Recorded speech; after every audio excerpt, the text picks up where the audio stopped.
ભગવાન આપણને દરરોજ મળવા આવે છે, પરંતુ આપણે તેને ઓળખી શકતા નથી. આવો એક નાનકડી વાર્તાથી સમજીએ. એક યુવાન દરરોજ મંદિરે જાય છે ને બસ ભગવાનને એક જ પ્રાર્થના કરે છે કે ભગવાન તમે મને દર્શન આપો, મારે તમને મળવું છે. હવે એક દિવસ આ યુવાન ઘરેથી નીકળે છે ને તો રસ્તામાં તેને ગાય મળે છે. તો ગાયને તે મારી અને તેના રસ્તામાંથી ભગાડી મૂકે છે.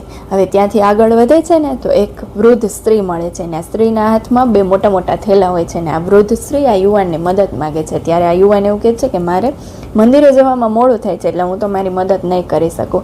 હવે ત્યાંથી તે મંદિરે પહોંચે છે ને તો મંદિરની બહાર એક ભૂખ્યો ગરીબ છોકરો રડતો મળે છે અને એવું કહે છે કે મારે જમવાનું જોઈએ છે. ત્યારે આ યુવાન એને કહે છે કે હું તારી મદદ નહીં કરી શકું, મારે અત્યારે દર્શન માટે મોડું થાય છે.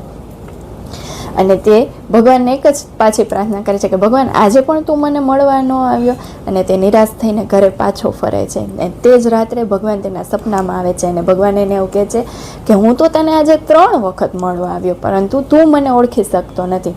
અને અંતે આ યુવાનને ખૂબ પસ્તાવો થાય છે અને એને એક વાત સમજાઈ જાય છે કે ઈશ્વર માત્ર મંદિરોમાં નથી, પરંતુ જરૂરિયાતમંદોની મદદમાં પણ ઈશ્વર વસેલો છે.